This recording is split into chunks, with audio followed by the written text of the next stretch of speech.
Hey guys, my name's Metiri, and I'm making a little series on dubstep, and I hope you guys watched my first two videos. This video is going to be going over how to make the drop, and I'm just using stock Ableton. I'm not doing any plugins like Massive or anything. That could be another tutorial, but what we're going to want to do, if you've been following along, we have our intro done, and we have our build up, and then there's a pause. So after the pause, what we're going to want to do is just select on our MIDI drum track and just drag that over and extend that so it's two loops of the loop that we have. And so it will go into the build up, pause, then back into the drums.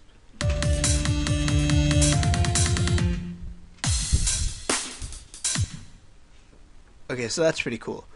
And so let's add another MIDI track. So just right click down here, insert MIDI track.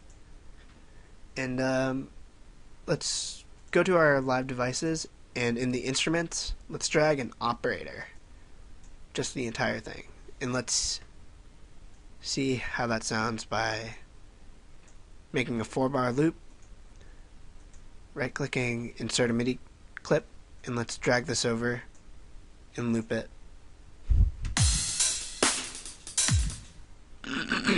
Now I'm going to go into the MIDI editor. Just let's see what I have here. I'll just copy this. Let me actually drag this down, copy it over by doing Control and drag, make this smaller. And let's delete everything but the C2. So we have our bass line.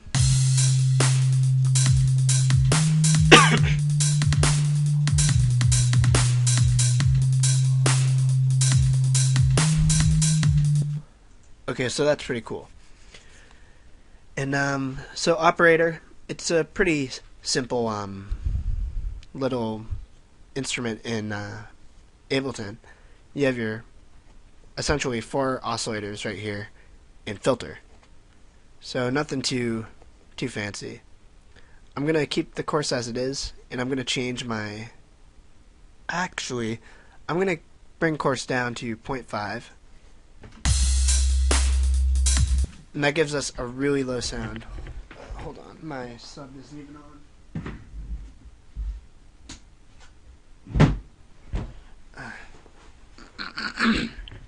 So let me.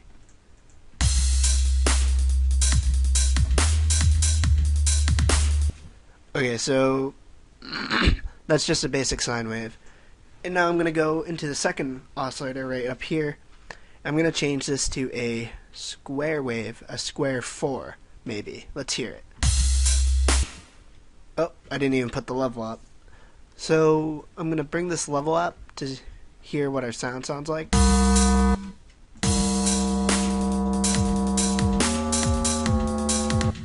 -25. And just look through all these and see which ones you like. You could even draw your own if you want.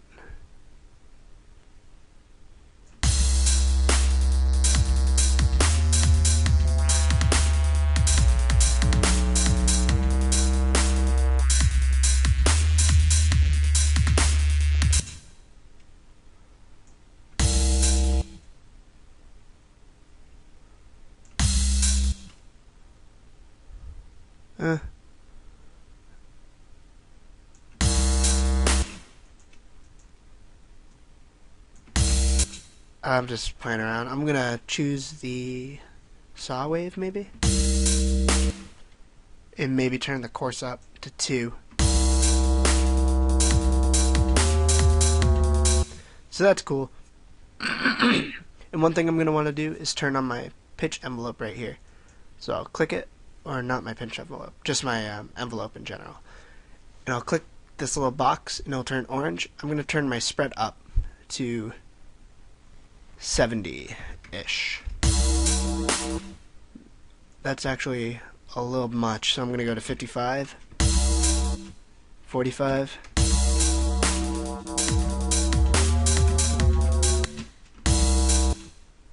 Oops. I actually went with 30. And what spread does, it kind of it makes the sound wider, and it's a really cool sound when you hear it. So let's go to our filter. Let's turn this on.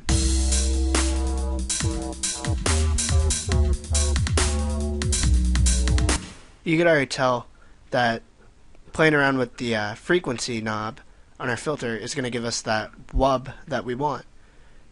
But we don't want to play with this right now. We're going to play with it a little bit just to get the sound that we're looking for in the beginning. So let me do that. I want it way down so that when the first one comes, it goes low to high. And the resonance, what that is it finds a frequency, and when your frequency knob gets to that frequency, it boosts it.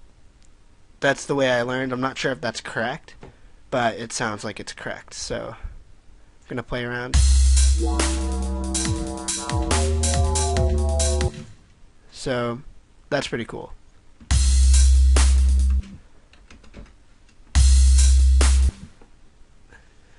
Oh, but Metiri, where's the wobble that we want? That's where the LFO comes in. So we're gonna click on this little box next to the LFO to turn it on. And first in here, this little screen, we're gonna make sure all these boxes are unselected, but we're gonna select on this filter. So our oscillator is going to only affect the filter, not any of the oscillators. So also, we're going to want to change this L to sync, so we can sync it to our tempo. And right now I'm just going to bring it to 1/4, and I'm going to turn the amount all the way up.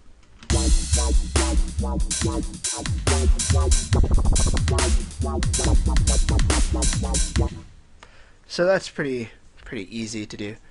Now one thing I'm going to do is I'm going to click on the title bar. I'm going to press Ctrl G to group it. And I'm going to click on this macro controls, which is this like knob type thing. And what I'm going to do is I'm going to click on map mode, click on my rate knob, then click map on my first knob. And now I can click map mode so it's off, and now I have this LFO sync knob. This, using the macro controls, is really good if you're doing live stuff or actually like anything. It's really good to use macros. So now we can double click on our operator, and that shrinks it down. And now what we're going to want to do is click on our macro, and that you can see right here under our track it says LFO sync. Now if you click on other macros here, it will show the automation. So what we're going to want to do is go back to LFO sync, click on this pencil right next to the one bar, and I'm going to zoom in real quick. Zoom in, and then you can draw your own lines, and you can see when you're clicking that it shows you at what rate the LFO is going to oscillate at.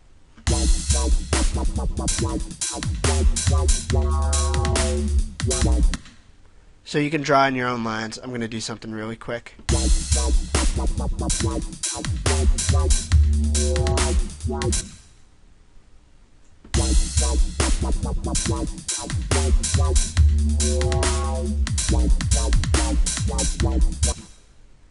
Okay, I'm feeling this. This is actually a really cool sound. Whoa,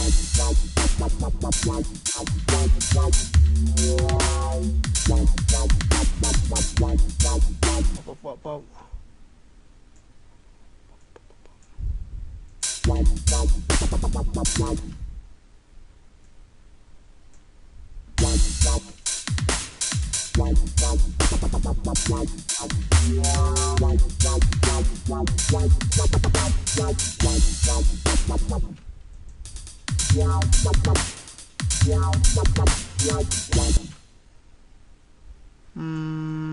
Just about got it.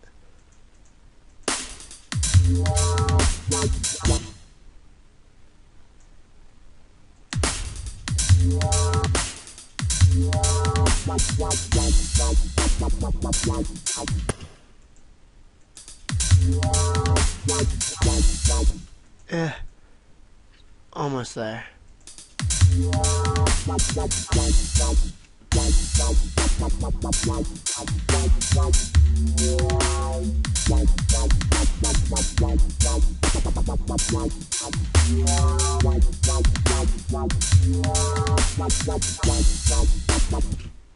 Maybe make this one a little slower so it evens out. Yeah. Okay, so here's my little LFO. And I'm going to show you something real quick. You can go back into the operator. If you don't like this deep sound, you can make it a little higher. Maybe turn the third oscillator on and give it maybe a triangle wave. Turn this up more.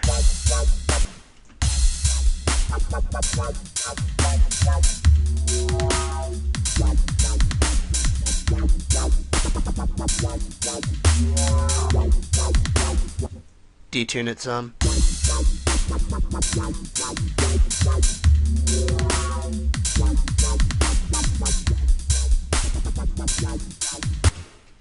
I mean, you could have all sorts of fun with this operator. And that's all for today, I think. I'm gonna just copy this over. One thing you don't want to do if you have an LFO that you want to keep for a while is drag the loop, because the LFO won't stay. It's not attached to the track. So there's two ways we could handle this. We could either select our track, just click it, and it'll select everything, and then Control over, and it draws the lines for us again. Or we can add an audio track,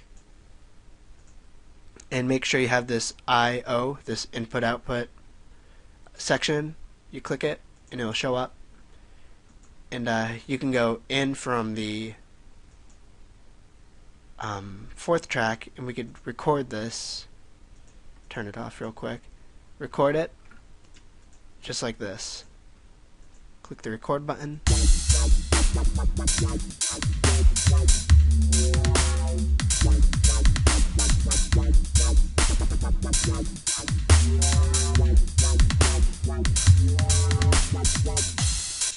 So now we have this. Let's turn off this track and hear what we have.